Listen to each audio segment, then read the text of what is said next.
জয় গুৰু। জয় গুৰু। যোৱা 2024 চনৰ 11 নৱেম্বৰ তাৰিখে পৰম পূজ্যপাত আমাৰ আচাৰ্যদেৱৰ জ্যেষ্ঠ পুত্ৰ পৰম পূজনীয় শ্ৰী শ্ৰী অবিন দাদাই আহি এই মন্দিৰ শুভ উদ্বোধন কৰিছিলে। আমাৰ ধেমাজি জিলাৰ এটা বিশেষ সৎসংগৰ মন্দিৰ এইখন।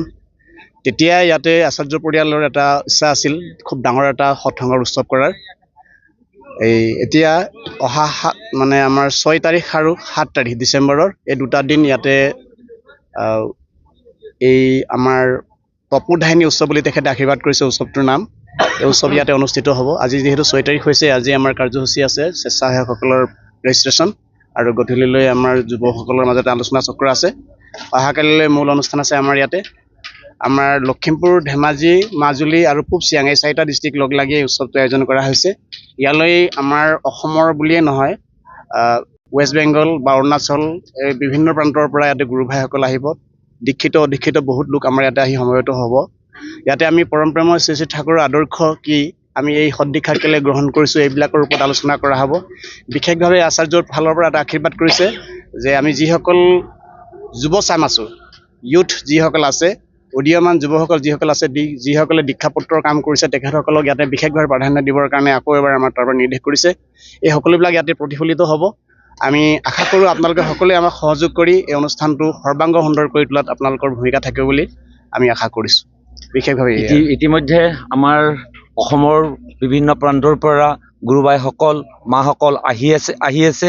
আমাৰ থকাৰ কাৰণে ব্যৱস্থা আমি কৰি দিছোঁ। প্ৰায় একেলগতে 10,000 মা দাদাসকলে থাকিব পাৰিব।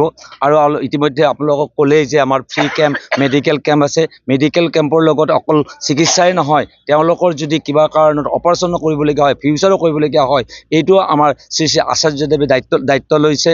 আৰু এইটো অনুষ্ঠানটি বিভিন্ন জেগাৰ পৰা বিভিন্ন দাদা মাসকলে এই অৰিহণাৰে এই অনুষ্ঠানটি কৰা হৈছে আৰু সুন্দৰকৈ হ'ব বুলি পিনে আমাৰ এটা বিশ্বাস, তেওঁ ঠাকুৰৰ এটা বিশ্বাস। গতিকে আপোনালোকৰো কিন্তু একান্ত আমাৰ সহযোগিতা লাগিব। ইমিডিয়েটলি আমাৰ ভলেণ্টিয়াৰসকলক বিভিন্ন স্থানত এপইণ্টমেণ্ট দিয়া হৈছে। প্ৰশাসনে আমাক সহায় কৰিছে। এয়া যিটো অগ্নি নিৰ্বাহকে সহায় কৰিছে, তেওঁলোকে আহি খবৰ লৈ গৈ আছে। বিভিন্ন এতিয়াও দেখিছোঁ আপোনালোকক প্ৰশাসনৰ বিষয়াসকল, পুলিচ বিষয়াসকল, তেওঁলোকে আমাক সম্পূৰ্ণকৈ গাড়ী মটৰৰ কাৰণে ব্যৱস্থা কৰি দিছে, ক'ত ৰাখিব লাগিব তেওঁলোকে দায়িত্ব দিছে। গতিকে প্ৰশাসনকো আমি ধন্যবাদ জ্ঞাপন কৰিছোঁ। মিনিষ্টাৰ MLA আমাক যথেষ্ট সহায় কৰি আছে। গতিকে তেওঁলোকেও আমাক খবৰ লৈ আছে। গতিকে মিনিষ্টাৰ MLA লগতে সমস্ত আমাৰ এই 4খন জিলাৰ যি ভক্ত আছে বা ভক্ত নোহোৱা দাদা মাসকলকো আমি নিমন্ত্ৰণ কৰিছোঁ। তেওঁলোকে যে আহে, কমেও আমাৰ আশা 50,000ৰ ওপৰত যাতে ইয়াত গেডাৰিং হ'ব পাৰে, সেই হিচাপে আমি ইয়াত ব্যৱস্থা কৰিছোঁ। খাদ্য ভাণ্ডাৰ আমি কৈছোঁ সন্ধ্যা খাব পাৰিব। ৰাতিপুৱা 10 বজাৰ পৰা ৰাতি 10 বজালৈকে খাদ্য চলিব। আজিৰ পৰাই চলি আছে, অহাকালিলৈ প্ৰচুৰ চলিব।